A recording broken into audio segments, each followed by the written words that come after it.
The morning sun cast long shadows across the United Nations headquarters as ambassador. Veltar of the Galactic Confederation stepped onto the podium. His tall, ethereal form commanded attention from every world leader present. Behind him, holographic displays showed gleaming cities among the stars, medical miracles, and abundant energy sources. Honored leaders of Earth, Veltar's voice resonated through universal translators. We extend our hand in friendship. For 10,000 years, the Confederation has maintained perfect peace across 17 star systems. War is a relic of primitive civilizations. President Kim Dae-ho of the Korean Federation leaned forward, his weathered face reflecting years of military service. Beside him, Defense Minister Park Sora reviewed the terms on her tablet, her expression growing increasingly troubled. "Got the choice is simple," Veltar continued.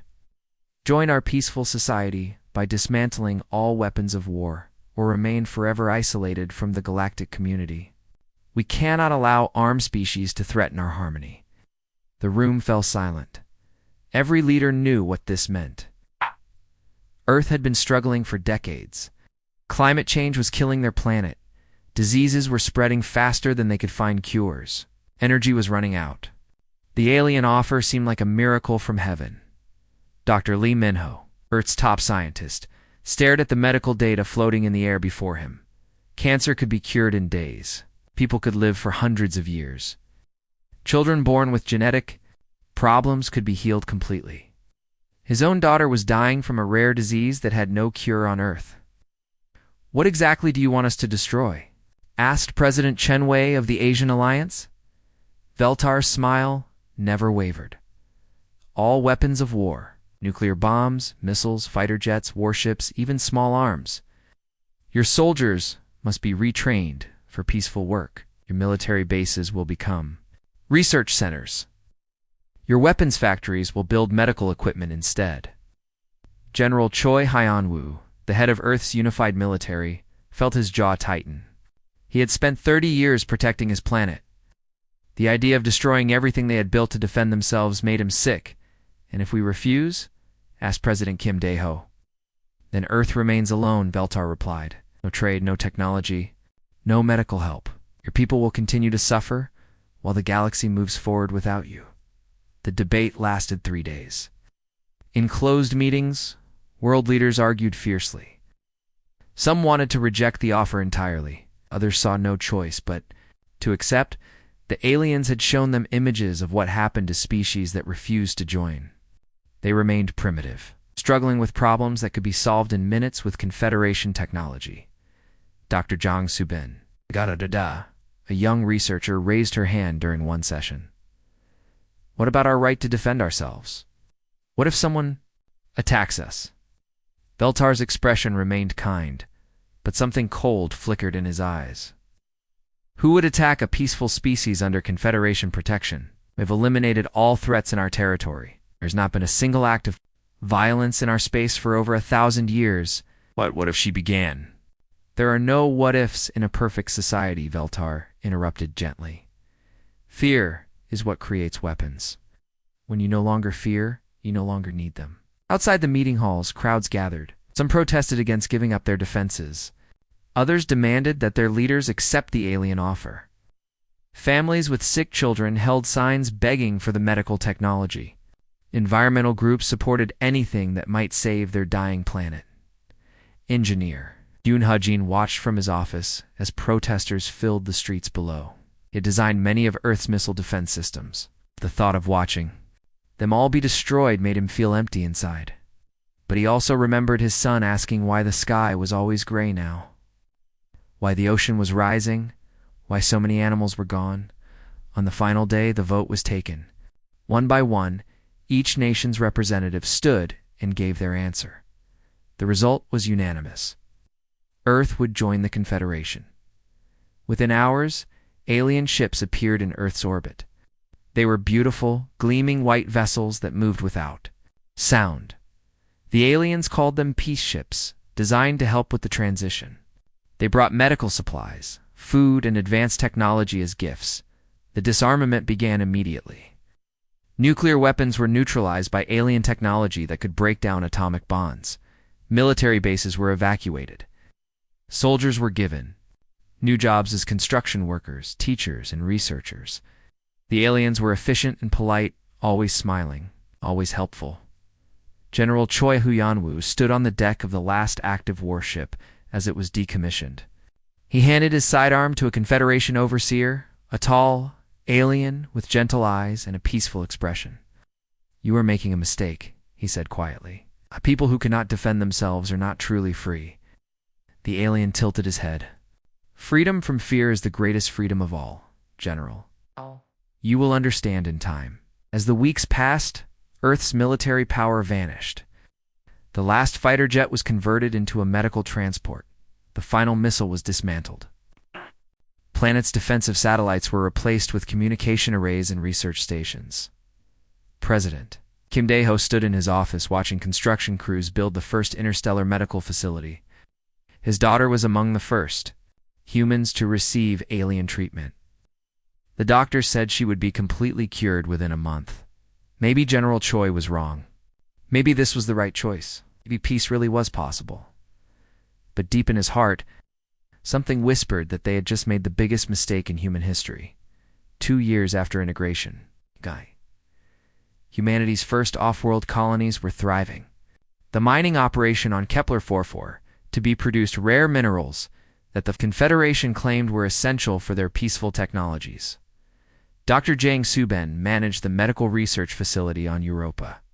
Working alongside alien scientists who seemed friendly enough, it was during a routine data transfer that she first noticed the anomaly. Hidden in the quantum processing cores were files marked with symbols she didn't recognize. When she attempted to access them, her alien supervisor, Vecamar, appeared instantly. "Those files are beyond your clearance level, Dr. Jang," he said, his tone shifting from friendly to cold. Please return to your assigned research." But Subin had always been curious. That night, she used her security credentials to access the colony's communication array. What she found made her blood run cold. The files contained psychological profiles of every human in the colony. Detailed reports on their compliance levels, resistance potential, and suitability for neural adjustment procedures. Most disturbing were the video logs showing members of other species beings she'd never seen before in various states of docility.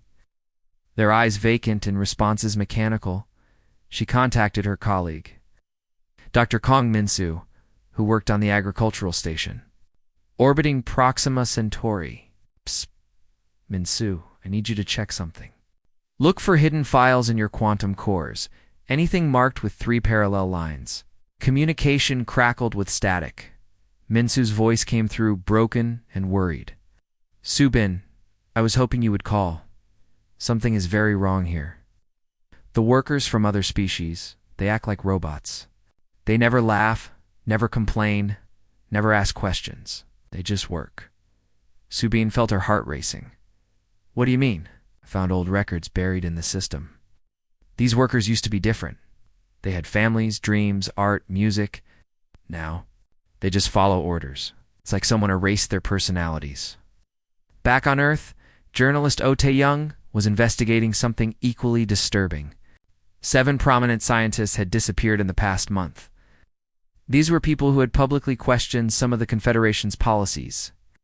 The official reports said they had been transferred to important research positions in distant star systems, but their families had heard nothing. No messages, no calls, no letters. It was as if they had simply vanished. Tae-young's investigation led him to a restricted area beneath the Confederation's main building on Earth. Using his press credentials, he managed to get inside. What he found there made him sick to his stomach. Security. Cameras showed humans being led into rooms filled with strange machines. The people who went in looked normal, worried, sometimes angry. The people who came out were different. Their eyes were empty. They smiled constantly but never seemed happy. They answered questions but never asked any. He tried to publish his story, but every news outlet refused to print it. His editors claimed the evidence was fake. His computer files were mysteriously deleted. When he tried to contact the families of the missing scientists, he found that they had also stopped asking questions about their loved ones, Dr. Shin. Hyo-jung worked at the Confederation's Technology Center on Earth. She had noticed that her alien colleagues often had private meetings that humans were not allowed to attend.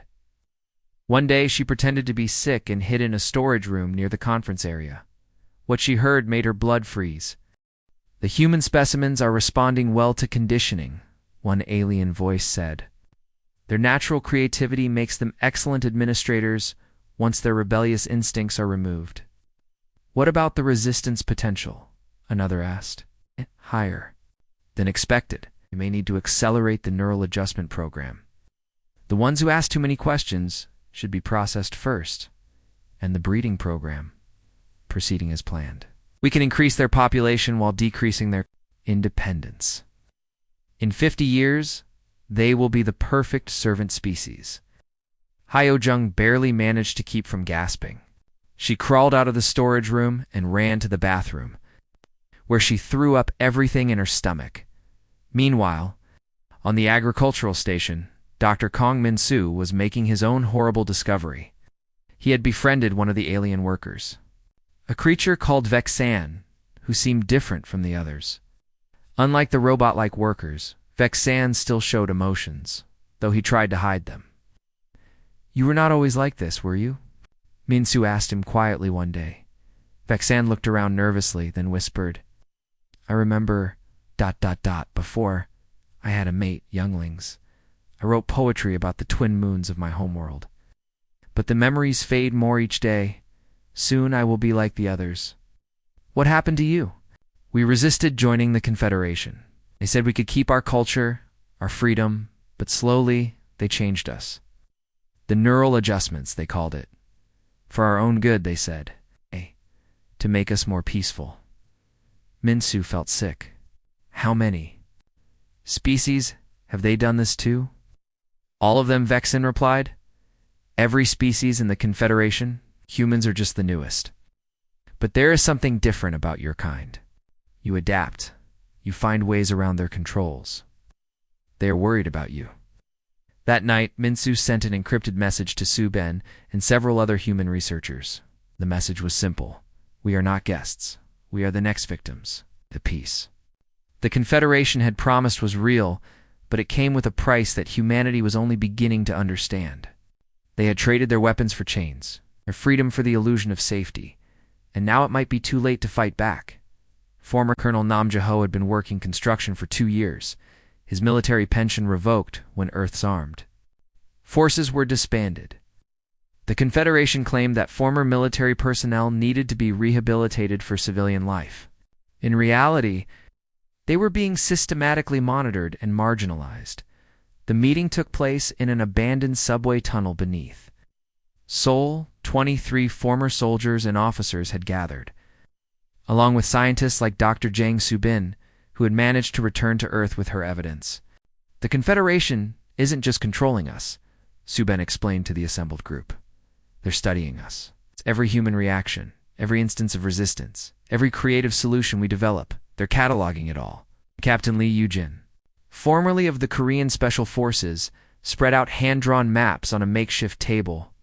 "I've been tracking Confederation movements. They have 3 primary installations on Earth, plus 17 monitoring stations. Their security assumes we're completely disarmed." "Because we are," muttered Sergeant Park Dong-han. "Are we?" Pulled back a tarp, revealing a cache of weapons. President Kim wasn't the only one who had doubts. Some of us saw this coming. Weapons were primitive by Confederation standards, conventional firearms, explosives, communications equipment, but they had been carefully hidden before the disarmament. More importantly, they had been shielded from alien detection systems. Dr. Shin Hyoj, former weapons engineer, examined the equipment. "It's a start, but we need more than this. The Confederation's personal shields can deflect most of our conventional weapons." Ji-ho nodded grimly. "Then we don't fight them head-on. We fight them the way humans have always fought stronger enemies. We use our brains." The group spent hours planning their first moves. They couldn't attack the aliens directly, but they could make life difficult for them. Small acts of sabotage that would look like accidents. Computer viruses that would slow down their systems. Supply problems that would force them to divert resources. Dr. An Kungmin, who worked maintenance at the Confederation's main facility, raised his hand. I've been watching their computer systems. They're incredibly advanced, but they have a weakness. They're designed for species that think in predictable patterns. Human creativity confuses them. What do you mean? Asked Captain Lee. Their security systems expect logical behavior. When we do something unexpected, something that doesn't follow normal patterns, their computers can't process it properly. It creates errors, delays, sometimes even crashes. This was valuable information. The Resistance began planning operations that would exploit this weakness. Instead of following military tactics, they would use chaos, randomness, and pure human stubbornness. Their first target was the power grid. Song Wubin, a former engineer, had been assigned to maintain the alien monitoring stations. He knew exactly where the weak points were. If we can create rolling blackouts, he explained, their surveillance network will have gaps. It's not long ones, but enough for us to move people and equipment. The plan was simple. Wubin would cause a power surge that would look like an equipment failure. During the 15-minute window, while backup systems activated, Resistance members would move weapons and supplies to new hiding places. The operation went perfectly. The aliens investigated the power failure, but found nothing suspicious. Reports concluded it was a technical malfunction caused by aging Earth infrastructure. But the Resistance's most important discovery came from an unexpected source. Dr. Park Sora, the former defense minister, had been working as a translator. For the Confederation, her job gave her access to communications. Between different alien facilities, she discovered that Earth wasn't the only planet with a resistance movement. Across the galaxy, other species were fighting back against Confederation control. Most had been crushed quickly, but a few had managed to survive underground for decades. The Zephorians have been resisting for over 400 years, she told the group during their next meeting. They've developed weapons that can penetrate alien shields. More importantly, they've learned how to communicate without being detected. Using old radio equipment hidden in the subway tunnels, the Resistance made contact with alien rebels. The message that came back was both encouraging and terrifying. Humans different, the broken transmission said. Confederation scared of humans. Rush disarmament because fear what humans become if keep weapons. This revelation changed everything. The aliens hadn't disarmed Earth because humans were weak. They had done it because humans were potentially too dangerous. The Resistance realized they had been looking at the situation backwards. Not the victims, Jiho said quietly, or the threat they're most afraid of. The group began recruiting more carefully.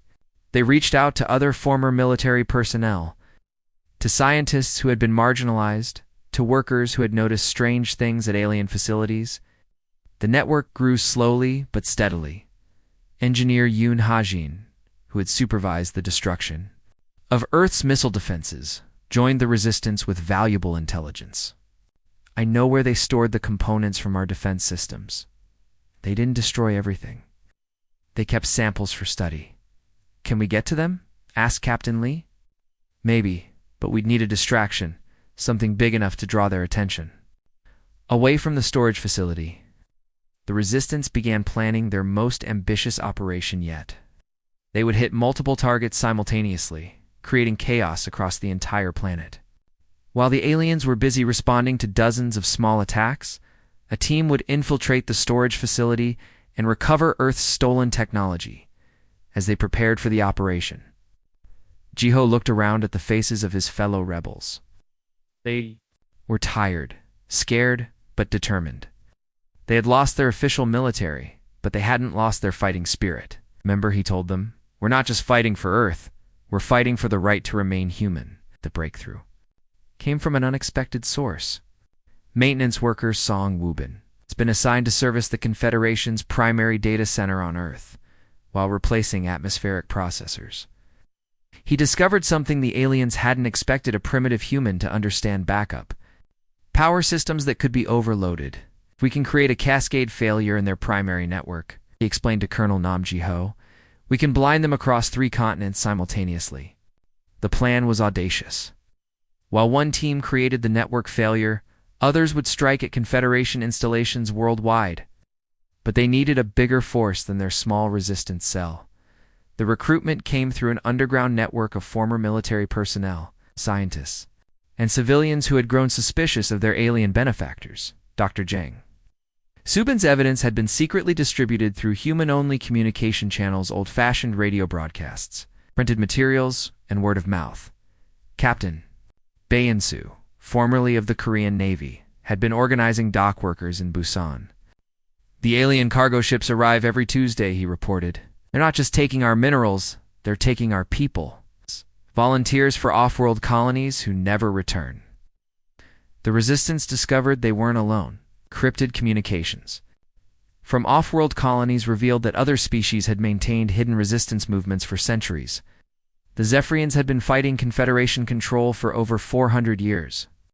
The Korthok had developed weapons, specifically designed to penetrate alien shields, but the most valuable intelligence came from Commander Elkith of the Zephyrian Resistance. His message was transmitted through an ancient communication device that the Confederation had stopped monitoring decades ago. Human fighters different from all others, the translation read. Confederation, fear human minds. They study you like dangerous animals. They rush to control you because they know what you can become. How this news spread through the resistance network like wildfire. Humans weren't just another species to be controlled. They were something the Confederation actively feared. Dr. Shin Hyo-jung used this knowledge to examine captured alien technology more carefully. Look at this, she said, pointing to a shield generator. The programming specifically accounts for human behavioral patterns. They've been planning our enslavement since first contact. The evidence was overwhelming. The aliens had detailed files on human psychology, military tactics, and technological development. They had studied every war Earth had ever fought, every innovation humans had created, every way humans had adapted to survive. They're not just afraid of our weapons, realized Captain Li Yujin. They're afraid of our minds. The Resistance began using this knowledge to their advantage. Instead of trying to match alien technology, they focused on being unpredictable. They developed tactics that made no logical sense, weapons that shouldn't work but did, and strategies that confused. Even their own allies, engineer Yoon Hajin, had been working on a special project in secret. Using components salvaged from Earth's destroyed defense systems, he had built something unprecedented, a weapon that combined human engineering with alien technology. It shouldn't work, he admitted to the group. By all the laws of physics, it should explode in our faces. But human creativity doesn't follow alien logic. The weapon was crude, dangerous, and completely unpredictable. Perfect for fighting an enemy that relied on predictable patterns. As the resistance grew, they discovered that ordinary citizens were also beginning to resist. Factory workers were introducing errors into products destined for alien facilities. Computer programmers were inserting subtle bugs into software systems. Even children were contributing by spreading rumors and asking uncomfortable questions. The Confederation's response was swift and brutal. They began conducting wellness checks on humans who showed signs of non-compliance. These checks involved neural scans that could detect rebellious thoughts. But the Resistance had prepared for this. Dr. An Kyung-min had developed a technique for hiding thoughts from alien scanners. Think about something boring, he instructed new recruits. Mathematics, grocery lists, old movies. Fill your mind with mundane details while your real thoughts stay hidden deeper. The technique worked, but it required constant practice. Resistance members had to train themselves to think on multiple levels simultaneously, keeping their surface thoughts calm while their deeper minds planned rebellion. The final piece of the puzzle came from an unexpected source. President Kim Dae-ho, who had signed the disarmament treaty, secretly contacted the Resistance through his personal assistant. I made a mistake, his message read. I kept copies of everything. Military plans, weapon designs, personnel files. They're hidden in the old presidential bunker. The access codes are in this message. The bunker contained treasures beyond imagination. Not just weapons and equipment, but the complete records of Earth's military capabilities. More importantly, it contained something the aliens had never seen: comprehensive battle plans for fighting a technologically superior enemy. Our ancestors fought this kind of war before, Jiho realized as he studied the files. Guerrilla warfare, asymmetric tactics, psychological operations. We've been preparing for this fight for centuries without knowing it. Resistance now had everything they needed: hidden weapons, alien technology, detailed intelligence, and most importantly, a network of humans who were ready to fight for their freedom. The message went out through every communication channel they had established. Radio broadcasts, printed flyers, whispered conversations, and encoded messages hidden in everyday communications. The time has come, the message said. They lied about peace, and now we show them the truth. Across the globe, resistance cells prepared. For the largest coordinated attack in human history, the aliens had underestimated humanity's greatest strength, not their weapons or their technology, but their absolute refusal to accept defeat. The war for Earth's freedom was about to begin. The attacks began at precisely 0300 GMT. Song Wubin's team successfully overloaded the Confederation's primary data center, creating a cascade failure that blinded their surveillance networks across Asia, Europe, and North America.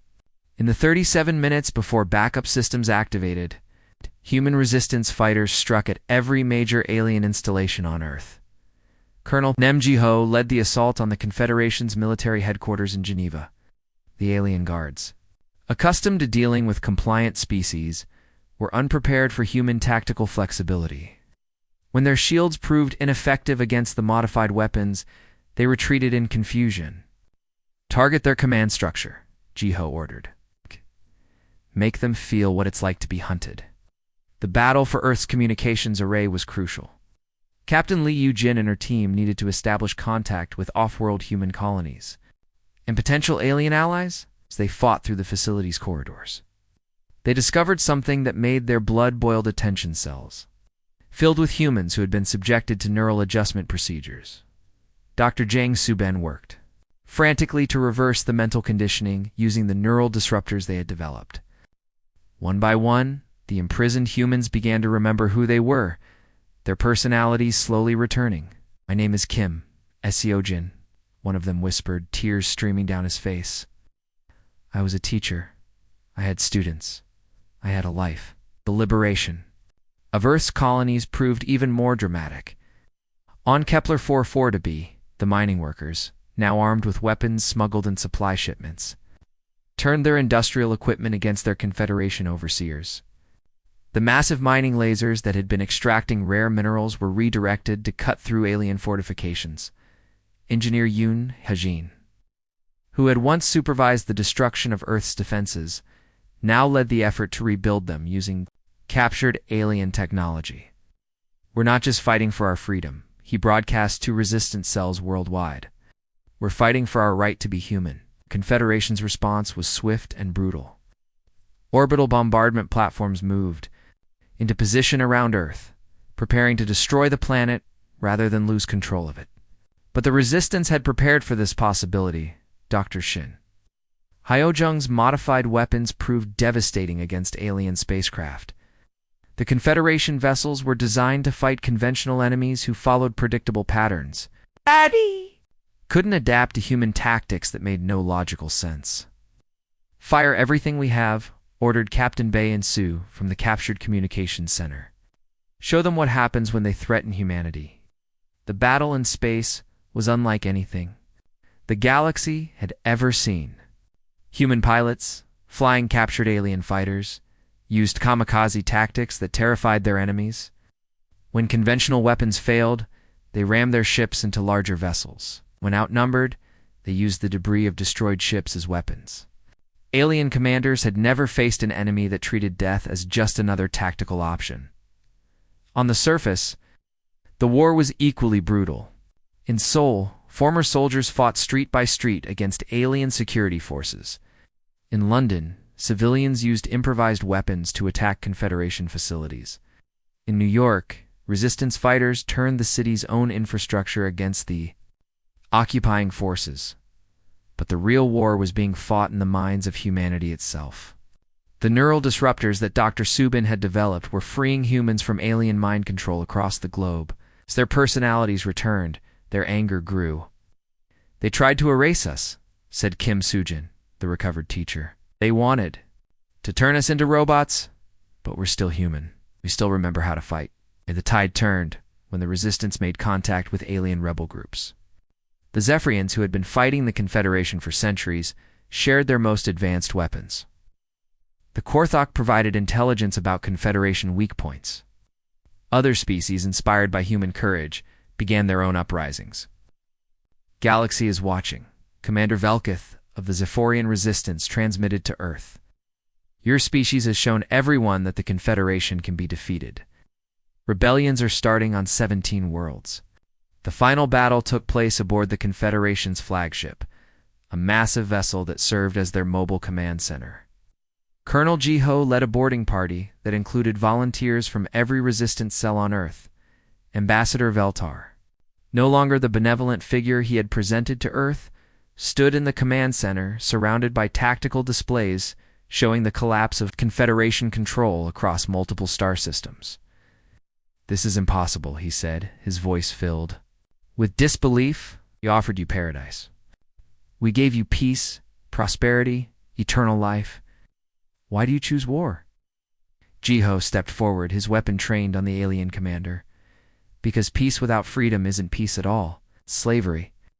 Your species will destroy itself, Velter. Warned, that's why we had to control you. Humans are too dangerous to be left free." "Maybe," Jiho replied. "But that's our choice to make." The war lasted 3 more years, but the outcome was never in doubt after that first night.